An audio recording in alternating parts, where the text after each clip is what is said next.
Good morning to all students and welcome again in our online classes.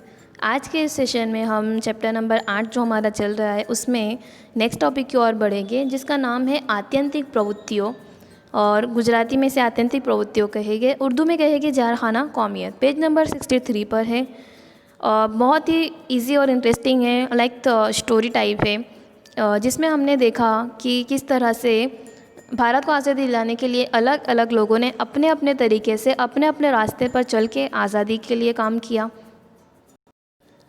उसी के मुतालिक इसमें भी कुछ इंटरेस्टिंग और कुछ यूनिक है। कुछ अलग रास्ते पर चल के लोगों ने किस तरह से आज़ादी को हासिल किया था उसको हम समझेंगे। तो आइए शुरुआत करते हैं। यहाँ पर आपको 3 तबके नज़र आ रहे हैं। कौमी तहरीक के 3 नज़रिए पाए जाते हैं। हमने पहले इसके पढ़ा कि नर्म रो और इंतहा पसंद, ये 2 टाइप के लोग हमें नज़र आते थे। एक नर्म रो मतलब एतदाल पसंद भी इन्हें कहते हैं, जो ऐसे थे जो आजिज़ी से अपनी बात मनवाना जानते थे। इंतहा पसंद जो गुस्से वाले थे, जो आजिज़ी पर यकीन नहीं रखते थे, वो हक़ और लड़ाई में रख कर अपनी बातें मनवाना चाहते थे। और इसी तरह से एक तीसरा तबका, एक तीसरा नज़रिया भी वजूद में आया जो कहलाता था जारहाना इनकलाबी नज़रिया। मतलब इनकलाब जिंदाबाद वाले, जो ना तो मिजाजी, ना तो नर्म मिजाजी में, ना तो गुस्से से, वो सिर्फ हथियारों के ज़रिए अपनी बात मनवाना जानते थे। तो इस तरह से ये 3 नज़रिए पाए जाते हैं कौमी तहरीक के लिए। तो आइए हम इसकी शुरुआत करते हैं। पेज नंबर 63 पर आपको इसकी थ्योरी मिलेगी। हेडिंग है जारहाना कौमियत।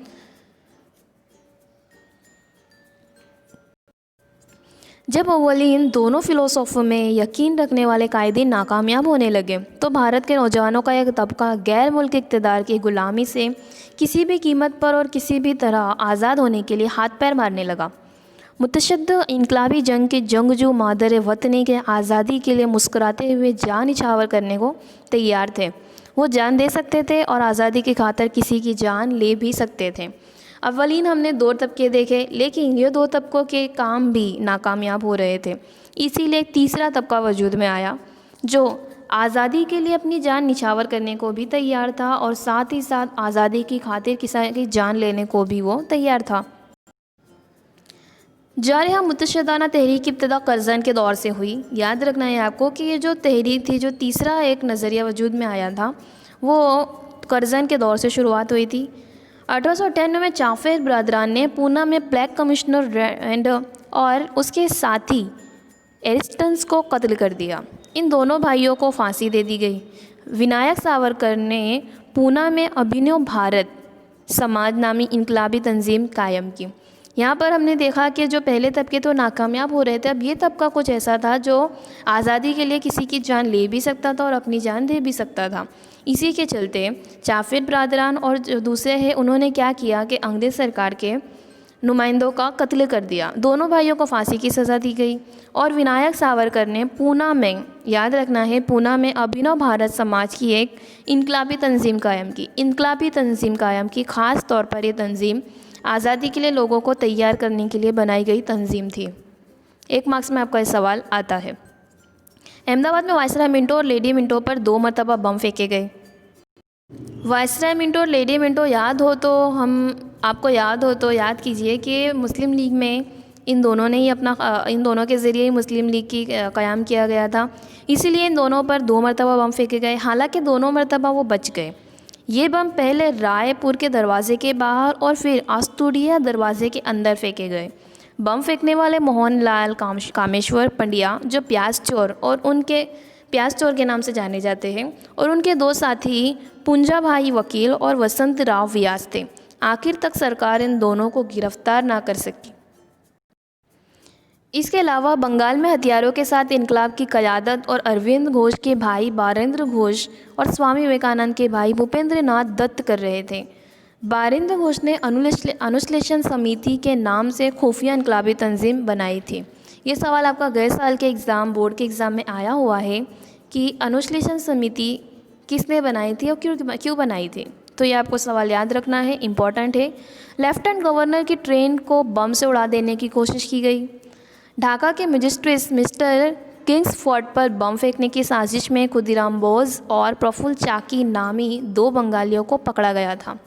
हालांकि प्रफुल्ल चाकी ने तो जाए वारदात पर ही रिवॉल्वर से खुदकुशी कर ली थी। यहाँ हम ये बात नोटिस कर सकते हैं कि ये जो इनकलाबी थे, उन्होंने कितने दिलो जान से आज़ादी के लिए कोशिशें की थी। जो प्रफुल्ल चाकी नामी जो दो खुदीराम बोस और प्रफुल्ल चाकी दो बंगालियों को पकड़ा गया था, इसमें से प्रफुल्ल चाकी ने तो जाए वारदात पर ही रिवॉल्वर से खुदकुशी कर ली थी, लेकिन खुदीराम बोस पर मुकदमा चलाकर उन्हें फांसी दी गई थी। कोलकाता से बम, डायनामाइट, कारतूस वगैरह पकड़े गए और इस सिलसिले में पकड़े गए मुजरिमों में से नरेंद्र गोसाई ताज का गवाह बन गया।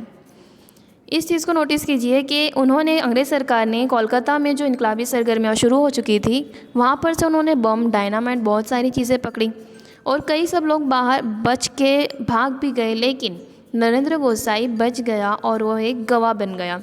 हालांकि वो गवाही दे उससे कबल ही उनके साथियों ने उसे गोलियों से छलनी कर दिया, क्योंकि अगर वो गवाही देता तो दूसरों के लिए भी प्रॉब्लम हो जाती। इसीलिए उनके साथियों ने ही उन्हें गवाही देने से पहले गोलियों से छलनी कर दिया। खुदीराम को गिरफ्तार करने वाले पुलिस इंस्पेक्टर नंदलाल और पुलिस प्रोसिक्यूटर आशुतोष विश्वा को भी गोली मार दी गई। मतलब में ये पूरी जो सरगर्मियाँ शुरू हो गई थी, वो शांति से नर्म मिजाजी से अपनी बात मनवाने की बजाय इनकलाबी सरगर्मियाँ शुरू हो चुकी थी।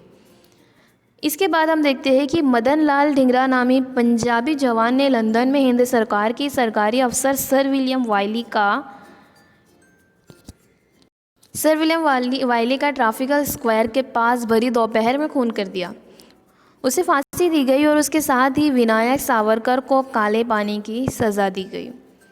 यहाँ पर हमें नौजवानों को आज़ादी के लिए जो लड़ रहे थे उनकी हिम्मत को देखना होगा कि उन्होंने दोपहर में उनका खून कर दिया और उसके बाद उनका क्या होगा, उन्हें उसकी भी फिक्र नहीं थी। उनका मेन मकसद तो भारत को किसी भी तरह से गुलामी से आज़ाद करना था। काले पानी की सज़ा क्या होती है, ये चीज़ का अंदाज़ा आप सभी को होना चाहिए।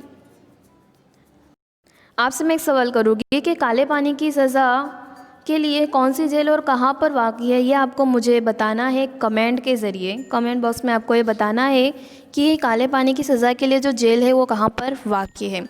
ठीक है, तो आइए हम बात करते हैं। ये जो आपको तस्वीर नज़र आ रही है वीर सावरकर की, इन्हें काले पानी की सज़ा दी गई। इस दौर में पंजाबी इनकलाब सरगर्मियों का मरकज़ बना रहा। कुछ पंजाबी नौजवान गवर्नर हार्टेस्ट के खून की साजिश में पकड़े गए। इनमें से 4 को फांसी दी गई। उसके अलावा भी बंगाल, महाराष्ट्र के अलावा पंजाब, राजस्थान, बिहार, गुजरात, मद्रास, उड़ीसा वगैरह सूबों में इनकलाबी सरगर्मियाँ ज़्यादा नज़र आती थी। इस बात की भी नोट लेना ज़रूरी है कि इन इनकलाबियों ने बेतहाशा गोलियाँ नहीं चलाई थी, बल्कि जिन अंग्रेज़ अफसरों ने भारत के अवाम पर जुल्म सितम किए थे, पहाड़ तोड़े थे जुल्म सितम के, सिर्फ उन्हीं को चुन चुन कर ख़त्म किया था। जी हाँ, ये बात हमको समझ लेना ज़रूरी है कि इनकलाबी सरगर्मियाँ शुरू हो गई थी, जिसमें हथियारों का, बम धमाकों का, कत्ल का इस्तेमाल किया जाता था। इसके ज़रिए आज़ादी की लड़ाई तक पहुँचा जाता था। लेकिन जितने भी इनकलाबी थे, उन्होंने बेतहाशा मासूम आवाम को नहीं मारा था, बल्कि उन्होंने उन अंग्रेज़ अफसर को चुन चुन के मारा जिन्होंने भारत के अवाम पर जुल्म सितम किए थे। सेम इसी तरह से गैर ममालिक में भी इंतहा पसंदाना कौमी सरगर्मियाँ शुरू हो गई थी। जिस तरह से भारत में ये सारी चीज़ें हो रही थी, उसी तरह से विदेश में भी कुछ लोग थे जो गैर ममालिक इंतहा पसंदाना सरगर्मियाँ कर रहे थे। उनके हम नाम देख लेते हैं। श्यामजी कृष्ण वर्मा, मैडम कामा और सरदार सिंह राणा। ये बहुत ही ज़्यादा इतिहास में हम देख सकते हैं इनकी अहमियत है। इनके अलावा भी और बहुत सब है, जैसे बरकतुल्ला, आबिदुल्ला, मौलाना बशीर, शमशेर सिंह, डॉक्टर मिथा सिंह वगैरह। इन लोग ने भी गैर ममालिक में रहकर, भारत के बाहर रहकर इंतहा पसंदाना सरगर्मियाँ शुरू की भारत को आज़ादी दिलाने के लिए। ये जो आप तस्वीर देख रहे हैं श्री राम जी कृष्ण वर्मा, और एक साइड है मैडम कामा। मैडम कामा के बारे में हम 2-3 बातें जान लेते हैं कि पेरिस में इनकलाबी सरगर्मियों से वो जुड़ी थी। उन्होंने जर्मनी के स्टुटगार्ट शहर में मुनक्कदा एक बैनुल अक़वामी समाजवादी परिषद में पहली मर्तबा भारत का कौमी झंडा लहराया था। उन्होंने लंदन इंडियन सोसाइटी की मीटिंग में तकरीर करते हुए रेशमी झंडा हाज़रीन के सामने पेश भी किया था। इसमें स्वदेशी और वंदे मातरम ये 2 अल्फाज लिखे हुए थे। इसको आपको अंडरलाइन करना है बुक के अंदर। पेज नंबर 64 और 65 पर आपको ये चीज़ें देखने मिलेगी। इसके अलावा सरदार सिंह राणा और बरकतुल्लाह आबिदुल्लाह, मौलाना बशीर, शमशेर सिंह, इन्होंने भी गैर ममालिक में रहकर भारत के बाहर रहकर भारत को आज़ादी दिलाने के लिए बहुत सरगर्मियाँ की, काम अंजाम दिए। आपको इसकी थियरी पढ़ना है पेज नंबर 64 और पेज नंबर 65 पर। ये कुछ नाम है जिन्होंने भी भारत के बाहर रहकर बहुत सब काम किए। इसके अलावा जो इम्पोर्टेंट है उसे हम समझते हैं कि तुर्की के सदर अनवर पाशा और गवर्नर से भी मुलाकात की। रेशमी रुमाल पर लिखा हुआ गालिबनामा साजिश, तमाम मुसलमानों को मुत्तहद होकर ईसाइयों से जंग करना पड़ा, पकड़ लिया गया।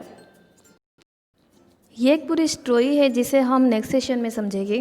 फ़िलहाल आपको इतना समझना है कि गैर ममालिक में श्यामजी कृष्ण वर्मा, मैडम कामा, सरदार सिंह राणा, इवन इसके अलावा ये जो नाम आपको स्क्रीन पे नज़र आ रहे हैं, इन्होंने भी अपना बहुत ही कीमती अतिया पेश किया था।